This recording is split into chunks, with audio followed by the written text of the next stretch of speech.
Welcome back to the Deep Dive. We're here to sift through complex info and pull out the key insights for you. Today we're digging into a set of sources about a really dramatic global event that's unfolding fast. We're focusing on day 2 of what's being called the Iran-Israel war, specifically through the lens of this account, Ashes of Vengeance. So our mission today is really to unpack the crucial moves, the main players involved, and how the stakes ramped up on the second day, June 14th, 2025. The narrative we're looking at, it paints this incredibly vivid picture, almost like a movie of a world just on edge. We want to help you grasp what really matters here. Okay, let's get into it. All right, so the timeline kicks off June 14, 2025. It's just after 6 a.m.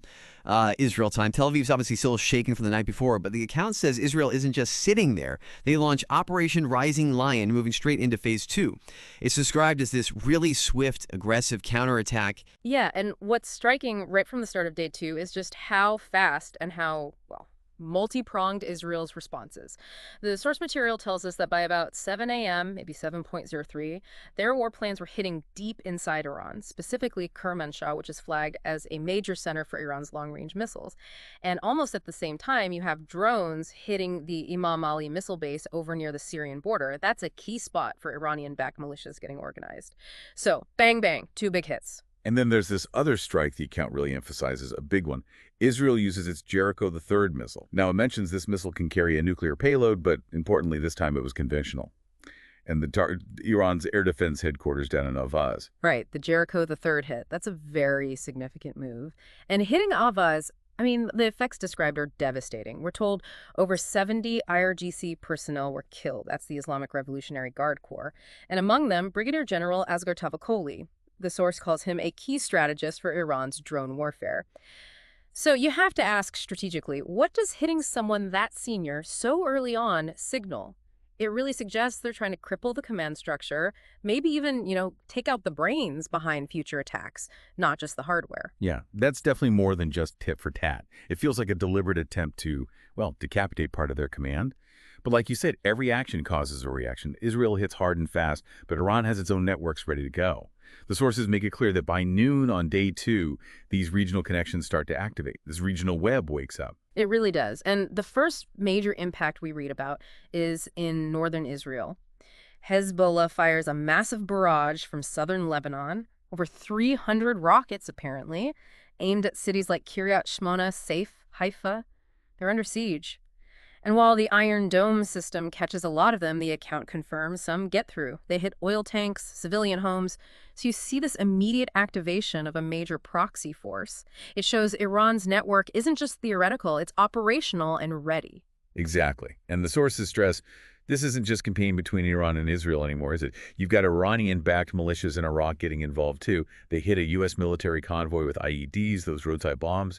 That sends a pretty clear message, doesn't it? This conflict isn't staying neat and tidy. It's pulling in other interests, other players right away. Absolutely. It broadens the battlefield almost instantly. And while all this military stuff is happening, the sources give us a really grim look at what life is like for ordinary people.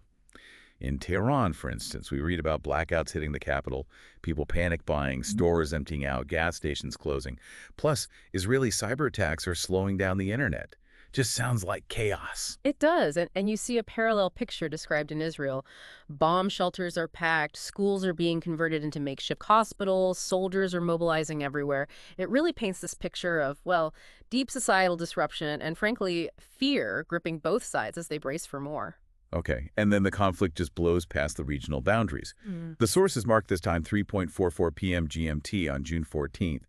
Suddenly, the global ripple effects are huge and undeniable. You've got the U.S. Navy moving the USS Eisenhower into the Persian Gulf. NATO calls an emergency meeting. Even Turkey, while it's condemning both sides, is apparently quietly moving troops near Syria. Right. What struck me here was just the speed. The world didn't wait long to react, did it? Not at all. That speed is critical. It shows immediate geopolitical escalation. Major powers feel they have to posture to react almost instantly.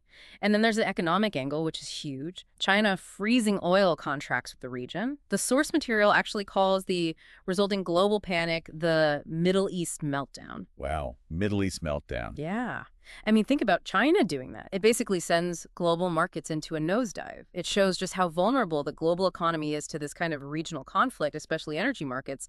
It forces everyone's hand, not just militarily, but economically too, and much faster than maybe anyone expected. So the sources then give us a kind of tally for day 2.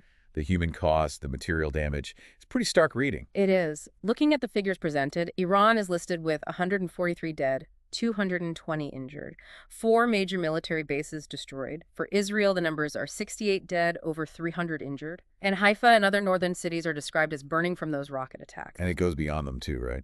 Oh, absolutely. The account mentions retaliatory Israeli strikes hitting Hezbollah areas in Lebanon, causing 49 deaths there. And Iranian militia convoys near the Iraq-Syria border getting hit hard. Decimated is the word used. So these numbers, they just really underline how intense and widespread the fighting became just on that one day. And this detail about mobilization.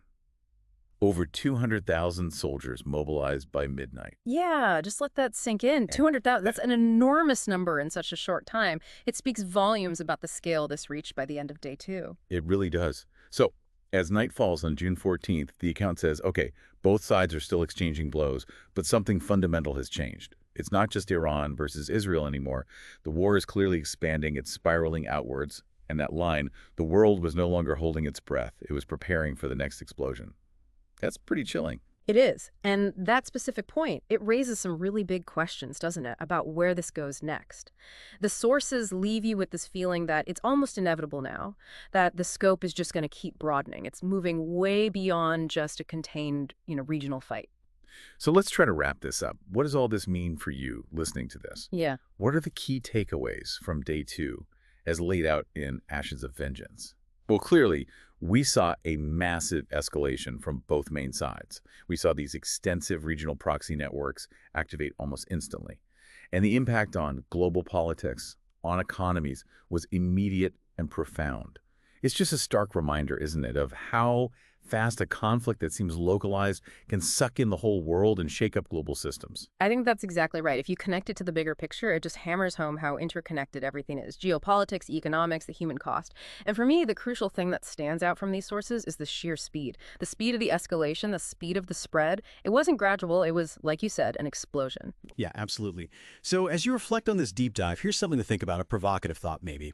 If day 2 saw this kind of rapid activation of proxies, these major global reactions, economic turmoil, big military moves from superpowers, what could day 3 or the days after that possibly look like? What roles might other global players be forced into? And what does it mean for something as fundamental as the global energy market going forward? Definitely a lot more to learn and certainly a lot to ponder there.